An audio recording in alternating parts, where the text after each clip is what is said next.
We are back with another video, and today we're going to be going away from our best player series. I will drop the third best player in the league very soon. It's going to be somebody surprising, so please stay tuned. And we're going to be talking about why the Pacers won this game and why I think they have a very good chance to win this series. I'm still picking the Thunder, but we're going to take a deep dive on why they won this game. So obviously, if you watched the game on Friday, you knew that the Pacers were actually down. I think at one point they were down by 19 points. And a very underrated advantage that the Pacers are going to have this series is when the Thunder go small ball and the Pacers go small ball, the Pacers' wings are bigger. Pascal Siakam is by far the biggest wing out of pretty much all the wings that the Thunder have. He's a 6'9" dude. J-Dub is probably about 6'5", 6'6", and that's going to be their biggest guy whenever they go small ball. The Pacers will always win that rebound advantage. If you go and look at it, the Pacers had 19 more rebounds. No, not 19. Pacers had 17 more rebounds than the Oklahoma City Thunder. That is going to be a very, very big important factor on why a team wins a game in the playoffs. Especially the NBA Finals. When you have Pascal Siakam out there that's able to get 10 boards, shout out to Halliburton, who's able to also get 10 boards, and Miles Turner, who's not even that great of a rebounder, getting 9 boards. And ladies and gentlemen, when you have Aaron Nesmith, who is also one of the big wings on the Pacers, he's getting 12 rebounds.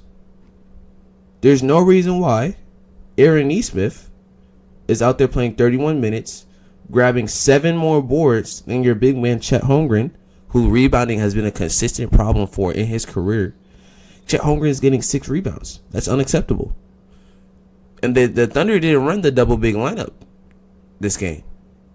The Thunder did not run double big lineup, so it's not like Isaiah Hartenstein was out there just stealing Chet Holmgren's boards. Isaiah Hartenstein grabbed 9 rebounds.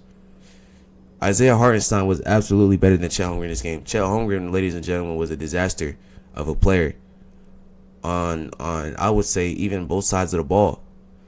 Miles Turner was much bigger than him. So Miles Turner does have the size advantage on Chet Holmgren. Even though I don't expect it to be much of a problem, I do certainly think Chet Holmgren is a better player than Miles Turner. But yesterday, that was an atrocity from Chet Holmgren on both sides of the ball. Chet Holmgren's finishing wasn't there. It looked like his head wasn't in the game. Obviously, like we say, his rebounding wasn't there, and the defensive presence wasn't what I needed it to be. I think moving forward, that will be something that's fixed. If you go look at it, Chet Holmgren was 2 for 9. Chet Holmgren was 2 for 9, ladies and gentlemen. That is something that the Thunder must have fixed. He only took 1 3, so he missed 7 shots inside the arc. I'm gonna show y'all all the shots that he missed as well. Let's take a look at every single one of these misses here.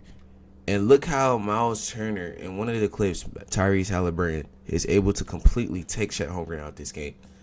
It's actually ridiculous. To have somebody of this size, you're supposed to be 7'2", and this is the problem that the Thunder have. Outside of Shea, their offense is very stagnant. Outside of Shea, their offense is not good at all. J-Dub as a secondary creator, this game was horrible as well. I'm gonna show his as well. So I don't want y'all to think J-Dub is safe at all. But looking at Chet, it's horrible. Their offense is horrible outside of Chet. Their offense is horrible. Their defense is able to keep them in games, and Shea is able to get them the lead. But for a consistent course of a game, if your second and third creators, Chet Holmgren and J-Dub, J-Dub's going 6 for 19 and Chet is going 2 for 9, you're not going to win games. Your defense will not be enough. That's just the fact of the matter. And with that being said, let's just take a look at Jalen Williams' shots, the shots that he's missing. You're going to see Aaron Nesmith just boxing him. Aaron Nesmith is the perfect guy to guard a dude like J-Dub as well. The Pacers have perfect personnel to be able to guard these dudes. And the Pacers actually weren't even an elite defense in the regular season, which is why I didn't think the Thunder would have much problems. But I should have looked further into the guys like a Benedict Mathurin, who's a good defender. He has size. I should have looked into the guys like an Aaron Nesmith, who can certainly guard Jalen Williams. And Miles Turner's rim protection yesterday was all-time great as well. The way he was able to box Chet and the way he was able to also play the pick and roll against the Shea and Chess, against the Shea and J Dubs, against J Dub and whoever who was trying to run the pick and roll as well. The Pacers are able to swarm Shea, and obviously swarming Shea isn't going to really affect his scoring as much, but they're able to swarm Shea, and they're able to make Shea make the passes that they want him to make, and those are two of the inconsistent shooters, like a Jalen Williams. Jalen Williams was a very inconsistent shooter this year. If y'all remember, he started off the season shooting like 33% from three. The last 30 games he was cooking. The first 40 games he was horrible, if y'all remember.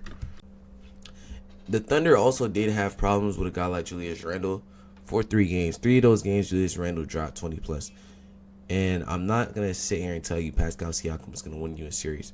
But what I am going to tell you is that Pascal Siakam is someone that you definitely have to be worried about. This dude, obviously, he was the Eastern Conference Finals MVP, and that was for a reason. He dropped 30 numerous times versus the Knicks. And when you don't have someone that can guard the shot creator of a Pascal Siakam, he will make life tough on you, especially when they go small.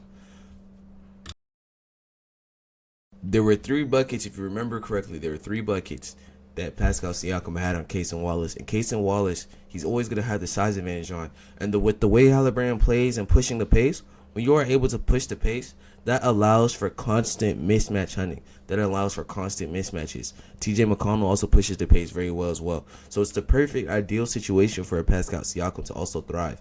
When you're able to push the pace, get mismatches for a scorer like Pascal Siakam, who, by the way, is always going to have the high advantage no matter who's guarding him, especially when you go small. It's not only going to allow Pascal Siakam to be able to get free rebounds, which he got 10 of them, and it's going to allow him to be able to shot create himself very easy shots. He is the Pacers' best shot creator and the Pacers' best isolation scorer. And if you're unable to get back and get the right dudes on him, get the right personnel on him, you will struggle in a series like this. Another very important factor on why the Pacers won this game is they were able to make Isaiah Hartenstein and Chet Holmgren's roaming in defense not that impactful.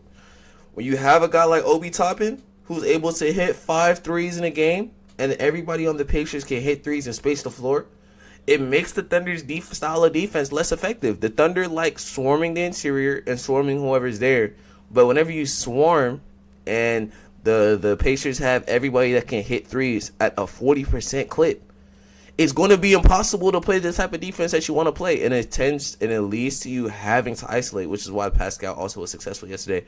But Obi Toppin was hitting threes every single time the Pacers needed one. And it wasn't just Obi Toppin that can't hit a 3. Everybody on the Pacers can hit threes. The Pacers hit 18 threes yesterday on 46%. They were 46% from 3. When you have that level of magnet ball, it's pretty much impossible not to win. When you have that level of magnet ball.